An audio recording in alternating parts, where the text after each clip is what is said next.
Hit the button. All right, guys, back for another episode of Talking Preps. It's basketball season.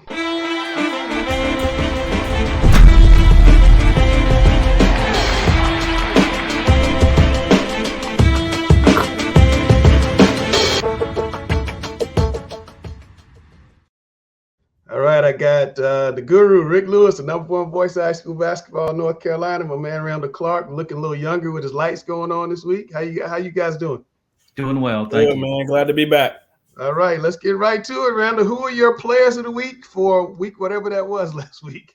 Players of the week to start off the new year, Cameron Kitchen at Independent. She's been on a roll all season. She had 21 points to go with 6 rebounds and 2 assists Friday night versus Providence. Next on the list, Brooklyn Saunders. She had 34 points to go with 7 rebounds and 6 steals and a big win over Lake Norman Charter. Michaela Davis at South Meck had 32 points Tuesday night in a blowout win over Hopewell. Amaya Graham at South Point had 35 points and 17 rebounds in a win. Amaya Randall is having a phenomenal season. Like every time I see her. Yeah, she's been playing really, really well, and she's definitely stuffing the stats. That's for sure. Yeah, she's a double machine. Same for Michaela Davis. And I got to apologize to Michaela Davis because I met her at Providence Day, and I said, "Aren't you Jaden Davis's sister?" And she looked at me like she could. That's a big no. My bad, Michaela. I know you're a baller. I'm sorry. It's just you guys just look just alike. And it was like, that's got to be his sister. But she's having a phenomenal season. Every time I look up, she's got 30. I do the same thing with the person that's actually our player of the week as well. Well, let's. Before we get to our player of the week, Cameron Kitchen, who I've been telling you, Randall, is the goods. Is the goods. The goods. That's the word I'm looking for. The goods. She had a big game in front of Kentucky coaches. She's got a bunch of SEC, ACC offers. I'm just waiting on new GOAT, Dawn Steady, to give her a call. Am I right on that? No. Oh, come on now. Dawn needs shooters. This girl can shoot. I understand that. But no. I will put her up against any shooter in North Carolina. I don't care who you want. I will put. I can't disagree with you. I wouldn't fight you on that one. Cameron Kitchen can flat fill it up. But let's bring in our player of the week, Camry Hobbs, another player having a phenomenal season. We started out the season, Camry, thinking your sister was going to be the best player up in Cabarrus County. You're giving her a run for her money. Tell us about the season so far. The season's been good. We're 9-2 right now. We've been playing as a team, been playing well. Yeah. How about your role in just kind of fitting in, your sister being such a star player and the two of you guys going back? What's that been like, that adjustment of kind of finding your role on a new team and then kind of becoming the player on that team? It's been easy. My role is just to, be the point guard and the two sometimes, to take open shots, create for other teammates. Give Ella the ball so she can score and do her own stuff. Yeah. All right, Camry. So Ella goes down the other night with an injury.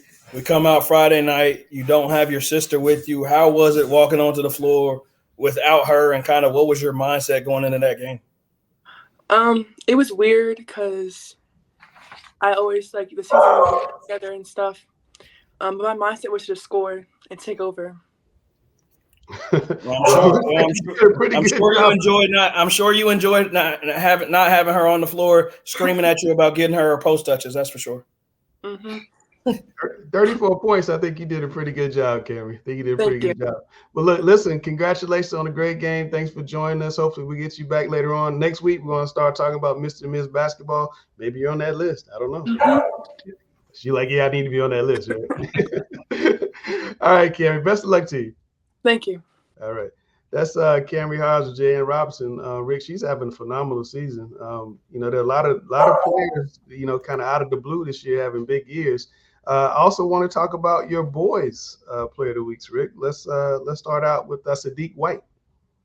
Well, Sadiq White, he's a 4-star, the #1 player in the 2025 class, and I think you're going to probably see his name pop up probably every week as far as player of the week, along with his teammate Bishop Boswell. Another player that's probably going to make a name for himself this year is KJ Younger at Weddington. They had 2 big wins last week. They beat East Meck, and then they also beat Kings Mountain. And he's been instrumental in both of them. And he's also the guy that hit the game winner against Lake Norman at our Phenom Holiday Classic over a week ago. Mike Jones is probably one of the top point guards in the state of South Carolina for the 2026 class. He scored 30 points in a win. This is his sixth 30-point performance. So he's really doing a really good job this year for Indian Land. Stephen Quinn had 25 points in the win over Gaston Christian, which is a very good team. And Westminster, our friend Ed Addy is quietly a really good year. Your friend. Yeah, he's my buddy. He's a good dude. And then the player of the week, and one of my favorite players, unsigned senior Jordan Patton. He's one of these guys that just does it all. He can score, he can defend, he can facilitate, he rebounds. He's just a complete player, and he competes at a high level. And, he also had a game-winning basket against Hopewell this past week. And we're going to talk about that in just a second. But, Jordan, before I have you break down that play, Gary Richmond just put in the chat that your mom worked with him on the state championship team. Did you know that? That was before you were born. Did you know that? No, sir, I did not know that. Gary, what happened? His mom was my assistant coach in 2003 at Vance, and she was pregnant with his brother on the bench at the time. I think she brought that up one time. I wasn't paying too much attention to it, but now yeah. So your brother has been to the state championship. Yeah. Small world. Well, Jordan, tell us about this game. 16 points, 8 rebounds, 3 assists, 2 steals. But those last 2 points were really big for you guys on Friday night. Tell us about that game. It started off.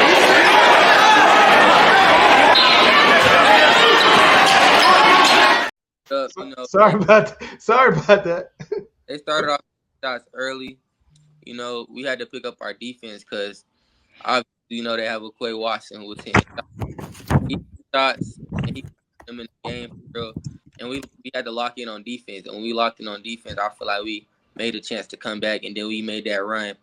And them last 2 points, I just seen it. I said the ball was short. He shot it, and nobody had a body on me, and I'm a great rebounder. So I did what any other player would do, who wants to win the game, seeing we're down 1, I grabbed the rebound and I put it up.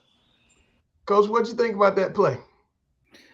Well, the thing about Jordan is he has great basketball instincts, and he always has a place being at the right place at the right time. Yeah. And he's he stuffs the stat sheets almost every single game. Yeah.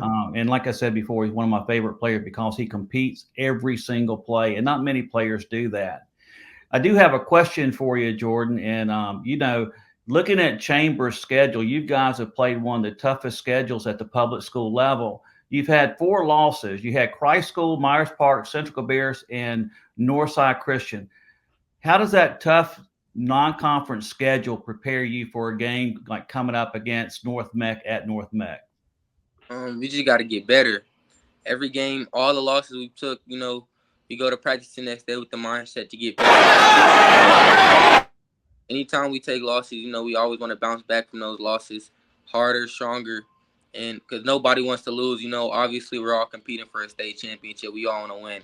So I feel like we just come in with that mentality against North Meck, then we should be able to get the job done. One thing I wanted to mention to you, the 4 teams that you played all won a state championship last year. Yes, sir. Jordan, what goes through your mind on this play right here? I'm sorry I had some technical difficulties, but I finally got it up. But, you guys are trying to win the game. Last second shot. I mean, what's going through your mind? Like right here. It's crazy. Like that timeout before that, my teammate had told me, he said, his name's Kai. He said, crash the board. Like no matter what shot they take, crash the board. Like, because you're always there. Like you always get the rebound, so just crash the board. Like no matter what shot they take, just crash. So when he shot it, I was standing like, I want to say short corner. Mm-hmm. Shot it. And then I seen it was short. Like, it was really short. Like, he was finna airball. We had, 2 seconds on the clock. So I'm just like, all right, I know I got enough time to get a putback at least. I didn't even want to take a dribble because, I didn't want the clock to expire and we lose. So I just did a little putback, and that got us the win. All right, man. Well, look, congratulations on being our player of the week. Best of luck to you guys this week coming up. The big game on Tuesday against North Meck. We all got to get there at 2 p.m. or something, get a seat. But thanks for coming on, man. Best of luck to you, all right? Thank you. Thank you all. All right, take care. That's Jordan, Pat. We got some nice kids in there. I love, getting the kids on, Rick, and letting people, hear from them, see them. I think it's a great deal. But now it's time for Ladies' Night. Oh, yes, it's Ladies' Night, and the feeling's right. Oh, yes, it's Ladies' Night. Oh, what a night. All right, Randall, let's go. Girls' games of the week. Well, it's good to get back this week. I'm excited about a lot of these games coming up. We got Latin and Providence Day in the private school sector. It should be a very good game. Latin got off to a great start, won an 8-9 game winning streak, and then they dropped the last two. But they get to play Providence Day on the road Tuesday. Providence Day team that has been both up and down. Congratulations to Coach Springer on getting his 400th victory, 400. Number 400. Lake Norman at Hickory Ridge. As you know, Lake Norman, a state championship favorite, behind Kelsey Ryan and the Sheehan. Another great shooter. We talked about Cam Kitchen, but Kelsey, I didn't forget about you. Yeah, and Addie Seriani. So it'll be good to see how they get on the road and how they play at Hickory Ridge. I think Hickory Ridge is one of those underrated teams that we don't really talk about a lot. Yeah, Gary, I want to come to you on this one. I know you're familiar with Hickory Ridge and Jupiter over there. Hickory Ridge won 5 straight. Lake Norman won 3 straight. Lake Norman looks like the heavyweight in that conference, but if anybody's going to get them, isn't it going to be Hickory Ridge? It'll be Hickory Ridge if. That's you said it right about the if. They've played tons of close games. I'm talking about within 3 or 4 points over the last 3 years. But Lake Norman has come out on top every time. And the wild card in that always was Christian Lewis Williams. She would always get that key offensive rebound, put back. She was the difference. She's gone now. She's graduated. Right. So I think this is Hickory Ridge's best chance to finally knock Lake Norman off. They got them at home. They're playing extremely well. You predict that in our predictions on Friday? You predict Hickory Ridge W? I hadn't decided yet. It's going to be too close to call. It's going to be too close to call. It will be a close game. If Hickory Ridge can limit Lake Norman to 1 shot per possession, and Lake Norman are great shooters. I mean, they're going to have to cover that 3-point line and then get the rebound. And you got to break that press too. And and one thing that Lake Norman is very good at is pressuring the ball after missed shots. Yes. And they're going to find who your ball handler is, and they're going to take the ball out of their hand and make someone else handle the decision making and the ball handling. And most teams don't have 2 of those type players. So like Ric Flair says, to beat a man, you got to beat the man. And until somebody beats Lake Norman in that conference, they're the team to beat. All right, so Cannon and Legacy Charter, Randall, Cannon struggling a little bit, lost 3 in a row, but they're playing some really tough competition. They're playing some really good teams, and they're really young too. And the thing about a young team is you're going to have these hiccups in the season. They're going to play a very good Legacy team on Saturday, led by Mila Holloway from Charlotte, the Michigan commit. So I think that's going to be an interesting game. I think we'll learn a lot about Cannon and just, how much they've grown over the last, month and a half of the non-conference as they get ready for this game Saturday. And then, of course, our game of the week, South Meck at Audrey Kell, Friday or Tuesday, tomorrow. It should be a really good game. I saw Audrey Kell play on Friday. They play really hard. They move the ball well. They can score it in kind of a variety of ways. As we talked about earlier, Michaela Davis, though, for South Meck, she's an amazing scorer. She can score it at all 3 levels. And I think the big thing for Audrey Kell is how can you slow her down? How can you make her a volume shooter? If you don't do those things, it's going to be a long night. Well, we got the former South Meck coach, the young lady who led South Meck to gazillion wins. Coach Mitchell, what do you think about this game? Game of the week at your not at your place, but your school in the game of the week. Actually, it's at AK, isn't it? Yeah, it's at AK. Yeah. Well, I think that both teams are pretty solid this year. You know, South Meck lost 4 starters from last year's conference championship, 24-5 team season. But they gained a couple of really good players, like we've already mentioned. Michaela Davis, she just scored her 1,000th point, averaging 19 points, 4 rebounds, 5 steals, along with a freshman and a sophomore, KB Brown and Caitlin Hensey, who are averaging 9 and 10 points that go along really well with her. And then on the AK side, Molly Burns is having a really good year this year. I think she's averaging about 17 points a game. And to go with her is Autumn Washington. And she's about 12 points, 9 rebounds, something like that. So I think it's going to be a really good matchup. And it's a big game for both of them because right now, you know, AK and Myers Park game was last week. You know, AK wants to stay in the race. So in order to stay in the race, they got to get South Meck. South Meck is undefeated in the conference right now. Both teams have played a pretty tough schedule. So I think that's going to be a really good game. Yeah, no, it should be. Well, well, I got all you guys here. I'm interested in your thoughts on the topic we were discussing in our group chat all week. We got to play our music, and then we'll come back to it.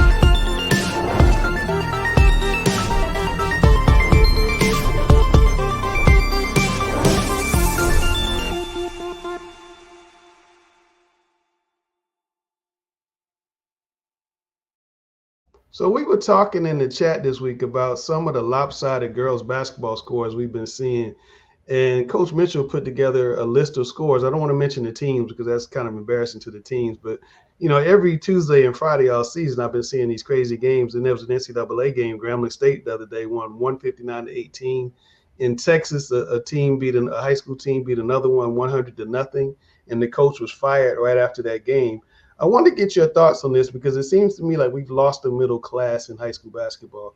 And Coach Mitchell, I'll come to you first. What are your thoughts there? I've got a lot of thoughts towards this. Something has to be done. I mean, in soccer, baseball, softball, we have a mercy rule where the game ends at halftime if, you know, you're at a certain score or after 3 innings, 5 innings, whatever it is. For basketball, it's just after halftime, it becomes a running clock. So that means you have the first 16 minutes, the score can be, 60-5 in the first half before the running clock starts. So we got to come up with something, a different type of mercy rule. I don't know if we want to start ending games early. If you end games early, that would start the varsity boys games earlier, which would get us home earlier. But then your kids are only playing half a game, and which is unfortunate. But these scores are embarrassing. They're hurtful to the losing team. I have seen over my 25 years of coaching, I've seen the decline in female athletes and female basketball. The other sports are taking over. Soccer is more popular. Volleyball is more popular. You know, we're losing these kids. And there's been teams here in Charlotte the last couple of years that their varsity teams don't finish the season because they don't field a JV team. There's not enough interest in the sport.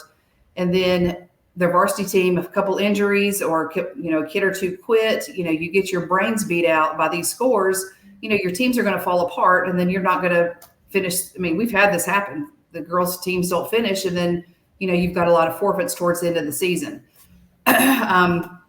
During my time of coaching, I took over South Meck in 2011. And before that, they had won 6 games in about 3 years. And our first year, we only won 3 games. We got we took some really big whoopings that year. And we took some whoopings for the next couple of years. It took us 3 years to get on our feet, to get established, to start winning some games, to start changing the culture.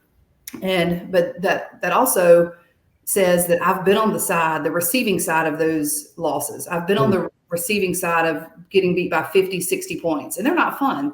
It's very hard to keep the girls motivated to continue the season. It's very hard to keep to keep the girls even wanting to come to practice or, you know, wanting to show up to games, having them believe. So because of that, because of knowing how it felt, I always had a philosophy during games. I didn't try to get to the 40-point mark. I didn't try. It wasn't a goal to me to let's have a running clock second half.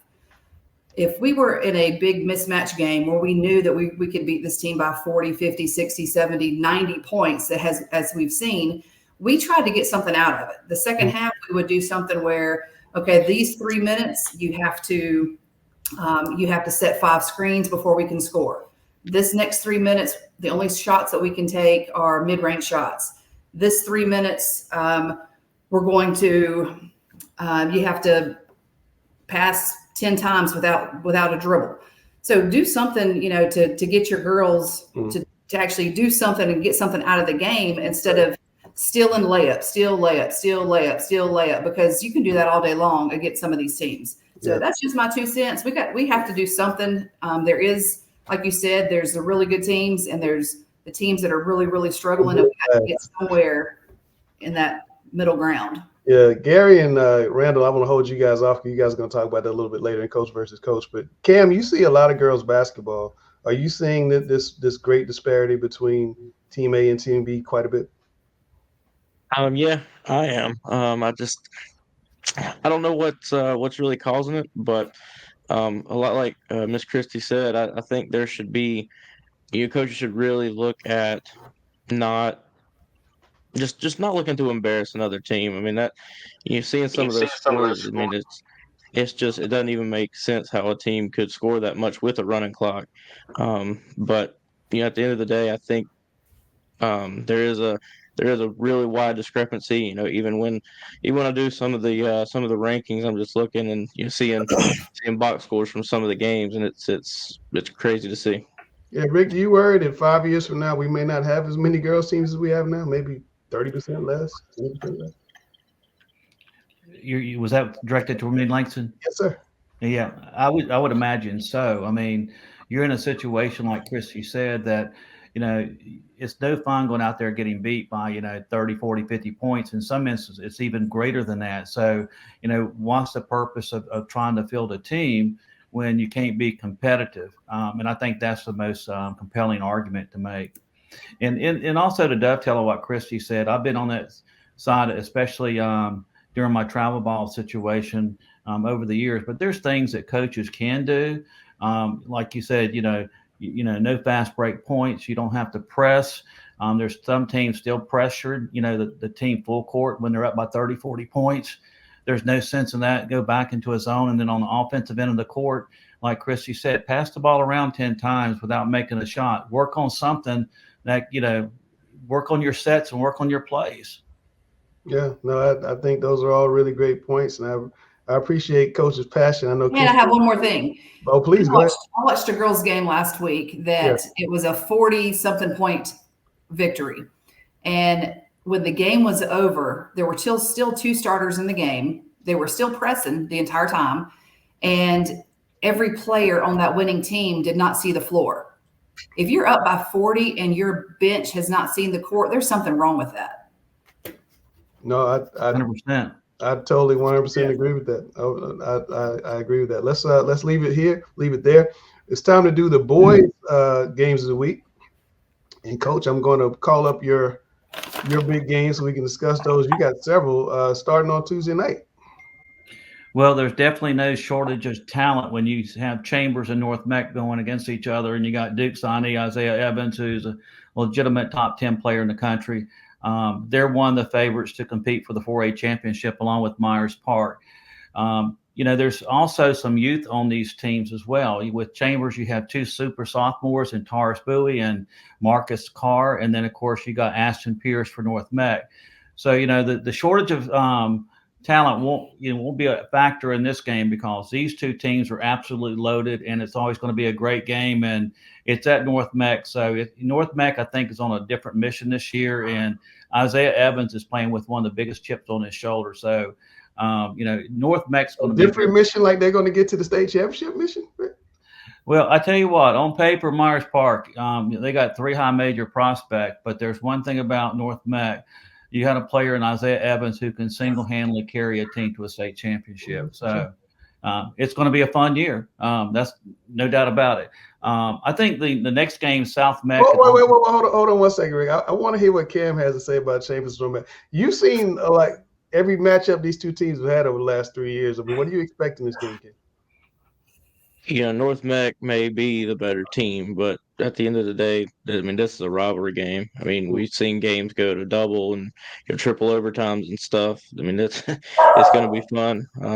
You weren't kidding. You do have to get there by a legit probably 5 o'clock if you want to get in the building. And it'll be fun. I mean, I look for Isaiah to do his thing, but it'll be interesting to see what Coach Frazier for Chambers kind of rolls out and tries to implement to keep the ball out of his hands, because it's a hard task. Yeah, absolutely. I'm sorry, Rick, to interrupt you, but South Meck going to RGKL. South Meck had a real good game at Richmond, lost 94-91 in double overtime. Coach Chris McDonald went back to his old alma mater, and they had planned to play it at South Meck, but then his dad was ill with cancer, so they moved to Richmond. His dad passed away in October. They kept the game in Richmond, which I think was the right thing. But South Meck, more than anything, Rick, showed they're for real. To go up there and play them that close, be up 15 in the second half, whatever it was, they showed they're for real. They are. And Chris McDonald's done a phenomenal job with them. You got Peter Moy, who's leading the way for South Meck. But, just to read that story by Steve Little about the whole circumference about, the game being played at Richmond County was really, really touching. And, he had the opportunity to move it back to South Meck, but he didn't do that. He still played the game there. And I don't think anybody, when we did the, doing the picks, no one picked South Meck to even, be in the game. And here they were up by like 15 points in the first half. No, Christy did. Christy picked Coach Mitchell had South Meck, but we know how that goes, though. We know why she did that. But you know what? That was an unbelievable game. I went back and watched it on the network, and hats off to South Meck. They're one of the surprise teams of the year, along with Audrey Kale. Of course, you expect that every year with Mike Kraft, one of the best coaches in the area. Yeah. So that's going to be a really, really good game, come Tuesday night. Friday night, you have Lake Norman, who I think is a dark horse to compete for the 4A state championship. If you look at their lineup, they have a very well-balanced team. Santana Lynch played at Myers Park. He's averaging a double-double, right at 14 points a game, 10 rebounds. But they have 4 players that average in double figures. And you got, 6'10" Trent Steinauer, which is, a high major prospect, a big priority for Clemson. Yeah. And I think it goes to matchups. I think, like, for example, like if you put Lake Norman against, a team like Myers Park, they match up better against a team like Myers Park, but I don't think they match up as well against a team like North Meck. So it's going to be interesting as far as that's concerned. Lake Norman is in Max Preps, the number 1 team in public school in the 4A, and they played the 3rd toughest schedule. They're going up against Hickory Ridge, who I think David Broom's done a phenomenal job there. He lost his best player. He transferred to Moravian Prep, but they're young. They're 11-3, and I think they're a team that you're going to look down the road. They're a team for the future. Rand, I have a question for you. Santana Lynch at Myers Park did not have anywhere near the type of impact he's having this year. Did he just get that much better over the season, or just a change of scenery? What was it that allowed him to take such a jump? I literally think it was just change of scenery. I think it was just time. He just needed something different. And I was interested to see how he was gonna adjust, and he's adjusted very well. He's I think at Myers Park he was known for being a catch and shoot kid. And when I've seen him this year so far, I saw him at one of Coach Rick's events. It was getting downhill to the basket. I mean, he had 30 points, and I think 26 of them were layups just from attacking. So his style of play has changed. With the change of scenery, and I think it's been good. He was a catch and shoot kid, and I think for both parties, the change of scenery has been good. Yeah. All right.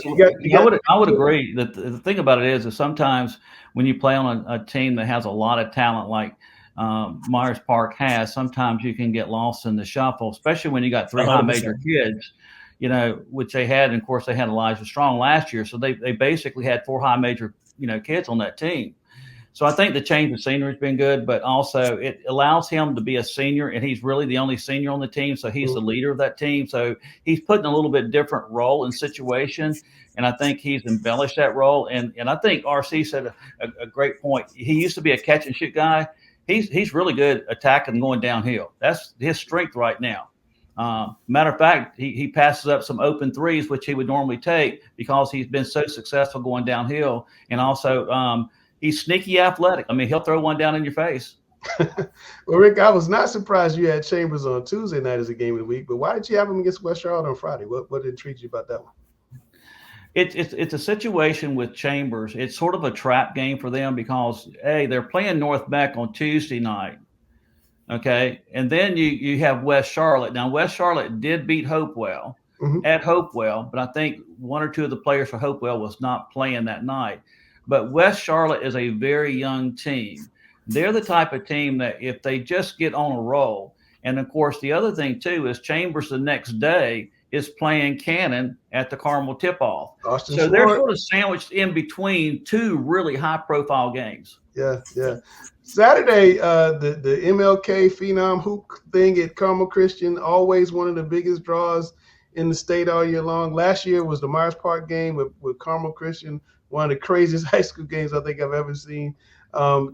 You got 3 games on that menu coming up. Northside, Burlington, 2 state champions. Cox Mill and Carmel looks like a good game. But the one, Rick, that catches my eye is that Chambers Cannon game. Again, Chambers is not embarrassed and shy to play the toughest competition, as neither is Cannon. So, you have one of the best public school teams going up against one of the best private school teams, and it's a star-studded lineup. Austin Swartz, Isaiah Henry for Cannon, and then for Chambers, you have Mario Hansen, you have Jordan Patton, and of course you have the 2 super sophomores, and Marcus Carr and also Taurus Bowie. So it should be a really, really good game. For Carmel Christian, of course, we know the situation there, but they have played one of the toughest non-conference schedules in the state as well. Yeah. The player that has been phenomenal, and that's Cam Taylor. He's just been playing on another level since he's been at Carmel. And Carmel's the type of team that if you look at their record and the losses, they could be a sneaky and dangerous team come playoff time in the private school association. Cox Mill's another team that's sort of under the radar.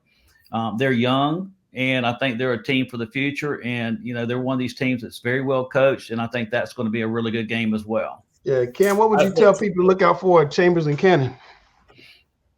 How far can Swartz take Cannon? I mean, I've seen that man he can step 2-3 feet inside half court and let it fly.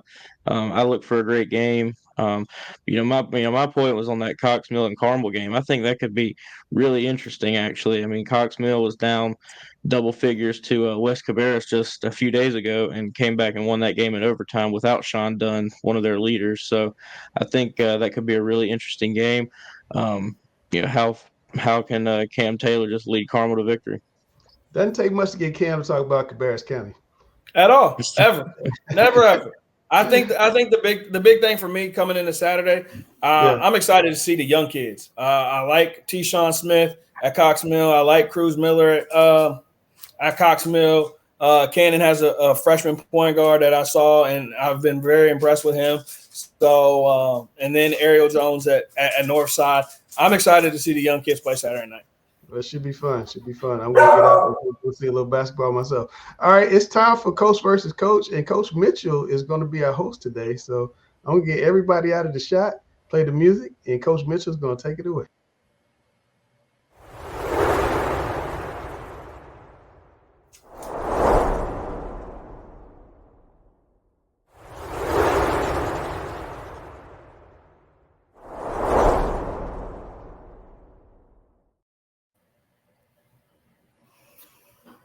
Okay, guys, here we go. Talking about girls basketball. The future of girls basketball is in trouble. We have fewer girls playing and scores becoming so lopsided. Will players on bad teams just stop playing? What's the solution? I think the solution. Who you want to go? Go ahead, Coach. You got it. You go first, Coach Richmond. I think the solution may be that we have to go to a conference system that is not the same as the boys' conferences, because I think, for example, in Charlotte, we have three public school conferences. I think having 3 public school conferences, probably there are 8 teams that are decent. and the rest are, like I said, below middle class. And so the only solution would be to put the competitive teams in one group and then the not so competitive teams in another, or maybe do it two conferences as opposed to 3 for girls basketball, because as long as you go to 3, it's just going to be blowouts after blowouts after blowout. Yeah. And it's only going to be competitive twice a season, and that's from the 2 top teams in each conference. That's how big the drop off is from the top teams in each conference to the bottom teams. They're competing for first and second place. Everything else is non-competitive. And I think to go along with that, I think that's a great idea. And then you can find a way to, if there's a team that should be in that, you find a way to get them, they win enough, you get an extra, get a game or something like that. But there's definitely a drop off with having three public school leagues right now. But I think Coach Mitchell, in the first segment, you made a great point of just, having to build it up. And I think that's important too. I think, making sure that you have coaches that really want to be there and this is really what they want to do, and understanding that it's going to take time. It's going to take time to build it. And it's not like boys basketball where he says, hey, we're going to have an interest meeting and we show up. Like, coaches might have to go to some of these middle schools and get these girls interested in coming to play basketball. And another thing, and you mentioned it earlier, Christy, there are so many girls that now play travel volleyball, and that keeps them from playing basketball. As I mentioned in our chat over the weekend, back when I went to the state championship, my 2 top seniors played 3 sports. They played basketball, they played volleyball. One of them played softball, the other ran track, and they still got Division I basketball scholarships. But they played year round. But now you don't find many girls that don't specialize in one sport. So either they specialize in basketball, they specialize in volleyball, or they specialize in soccer. But they're not playing all 3 sports like they used to maybe a decade ago. There's also an issue with that. There's a safety issue. I mean, some of these teams could actually go out there and get hurt. So I'm not opposed to saying that some of these teams play a JV schedule. I mean, the teams that aren't very competitive, a lot of times don't have a JV team. So let them just, I know you're going to have seniors on that group, but, maybe they play a JV schedule just to make it a little bit competitive. Yeah, I witnessed the game Friday night where both teams, girls, that none of them could play varsity for one of the top teams around town. Not a person on either roster could play varsity for somebody else. Okay, let's move on. So the North Carolina High School Athletic Association is moving to 8 classifications next year, up from 4. What do we think about that? Do you think that's going to help us out? Do you think what does that look like? Is that a good thing? Go ahead, Coach. I'll let you go first. I think it's good in boys basketball. I don't think it's good in girls basketball. And that goes back to our previous discussion about them not being enough competitive girls teams to have 8 divisions. For boys basketball, I think it's great. I think it's awesome. Because school size doesn't matter as much in basketball as it does in football. You need maybe 2 great kids and 4 or 5 good athletes to fill a good basketball team in boys. But I think it's great in boys. I think it's going to hurt in girls. I agree 100%. It basically takes exactly what we said earlier. We already said that the pot is too thin now, and we're just thinning it out even more if we go, to 8 classifications on the girls' side. Okay, so last up, the North Carolina High School Athletic Association regionals and championships are in the same week in March, all in Winston-Salem. Do you like that move? I like having everything in one spot. I think it should be fun. I think it's that these kids deserve it, And I think that, Winston-Salem is kind of, I guess you can say it's easier to get to than a lot of other places for everybody. So I think that having everybody in one spot and letting these kids that sometimes wouldn't play in front of a packed house hopefully get that opportunity is super important. I like the one site idea. I don't like regionals and state championships being in the same week. I don't like that. I think they should be separate as they always have been. I think it gives teams a better opportunity to prepare and enjoy the idea of going to the state championship. You don't get to enjoy the regional championship if you have to turn around 2 days later and play the state championship. I like the site idea. I just don't like it all being compacted into 1 week. I'll tell you somebody who does like the regionals being in Winston-Salem, I bet. That's Rick Lewis. What do you think? Yes, sir. It's a little bit closer. What do you think about that, Rick, having the regionals maybe, Monday, Tuesday, and then state championships on Friday? It could be Wednesday, Thursday. I sort of agree with Gary. You'd like to have it spread out over a 2-week period if you could, but they don't want to extend the season. But I do love the idea of having one location. I think they used to do it before. I think everybody has that site on the road to Winston-Salem. That's going to be the final destination to get to the state championship. Randall, last year we had overcrowding at regionals. People couldn't get in. People were fighting outside of some of the venues. This takes care of that problem. Gary makes the point that he still would like to see a state championship week. Do you think that maybe you get Winston-Salem for regionals and then come back the next week for states? Yeah, 100%. 100%.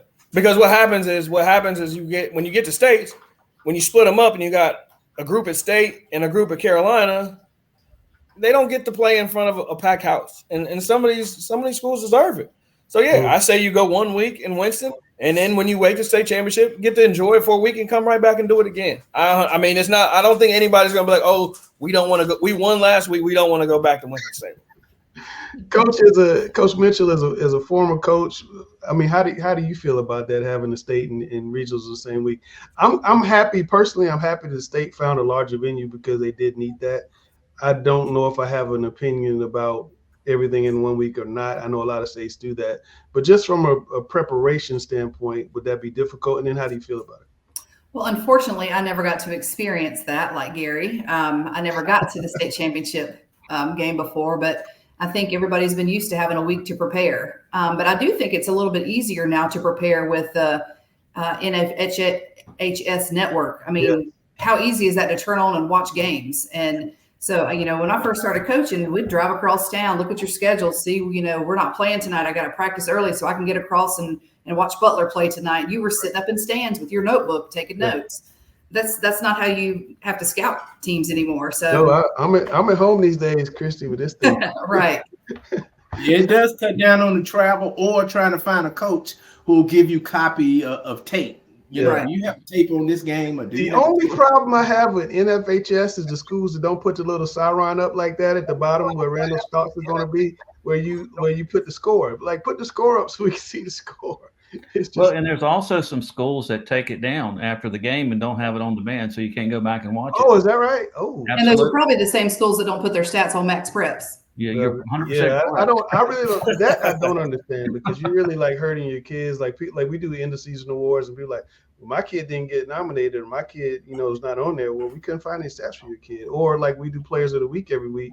I had a guy call me yesterday, or call my boss yesterday, and said I had 30 points Friday night. I didn't know. Nobody reported. When I look on Max Preps, there's nothing there. So I ask people to report all the time. I asked Coach Mitchell for some help with the school of South Carolina by reporting. So I think, it's about the kids. We're here as media on this show to promote the kids. It just makes it a lot easier. And Rick does the same thing with his website, Phenom Hoop Report. It's, we're just about trying to elevate the kids. And, you coaches that don't want Christy to know you run a 2-3 when you're down by 10, or how you break a 1-3-1. I don't know, if you're good enough, you're good enough. I just think those little hints aren't going to make or break you. Anyway, it's time for the big star to get in his one shot and give us his first final thoughts of the season. First final thought of the season is that change is okay. state of North Carolina, we need a shot clock. I don't know how to put it in plainer terms than that. Watching some of these games where teams are pulling the ball and holding it for 3.5, 4 minutes and a quarter is absolutely ridiculous. When we get to this point of this point of, we're in 2024 now. It doesn't make sense. We changed the rules where, it's 5 fouls put you at the double bonus per quarter. I understand that they're going to say it's a money thing, but honestly, in order to really help the game and help these kids, adding a shot clock would be tremendous for all parties involved, except for North Carolina State's wallets. Here it comes. How you going to pay for it? Who's going to run the clock? I already know. I already know. There's 9,000 It's steps that we always have to go through, but there's 28 states that have figured it out. We can figure it out. We gotta bring another official in. It's ridiculous. Football has a clock. They work it out. They figure I got an idea. Go ahead, Gary. At least do it at the varsity level, and then take one of those JV officials that referee the JV game. Let them work the shot clock. So you have two refs for the JV and then one. And then, okay, all right. Yeah. Wow, did you guys see that? Yeah. How did I do that? Nice. I don't know. How birthday? Is that why we had those balloons? I don't know what just happened. Anyway, that's week 1 talking preps. Really good show. That's Randall, the best trainer I know, Coach Mitchell, the retired CMS coach. That's the guru, Rick Lewis, number voice high school basketball. The guru in training, Cameron Williams, and Gary, my man, my frat brother, going to be celebrating 6-0 pretty soon too. Langston, can I make one shout out? Yes, you can. So now that we're adding South Carolina back to your coverage area, as you see that I'm repping a new school this year, Northwestern basketball is on a 5-game win streak. The last 4 games were by 1 basket, and the last 2 out of 3 games were on a buzzer beater. So they're on a roll. We had a couple losses in the middle of December. The whole team had the flu, so now we're finally healthy, and we start district play or region play this week. So we're really excited about. And you don't have to go to the Coach Mitchell. You forgot one Coach Mitchell. You got one very, very important factor. What's that? Her son balling. And they're led by Mason Mitchell. Mason had a career. Coach Mitchell, you know you can't leave my guy out of there. Chris, you don't have to go to the nail salon because they're just letting you work them during the games. No, but I sent y'all that video on his buzzer beater the other night, and if you noticed that I was the crazy person that was all the way at the 3-point line, like celebrating with the team. You should be. You should be a proud now, mom. Christy, I gotta ask: are you that parent that you hated when you were? Absolutely not. I don't say a word. I clap and I'm quiet. I clap and I'm quiet. I have to tell my husband to be quiet. I'm like, the coach doesn't need your help. And she sits front row. Yes, I do. All right, so we'll be back next week. Another episode of Talking Preps. We're going to start doing a Mr. and Miss Basketball watch list. We'll have Rick and Randall give you guys an idea of who's in the lead and who's coming on, and we'll kind of keep that up all season. But make sure you tune in every Monday at 8. Talk Preps. Thank you.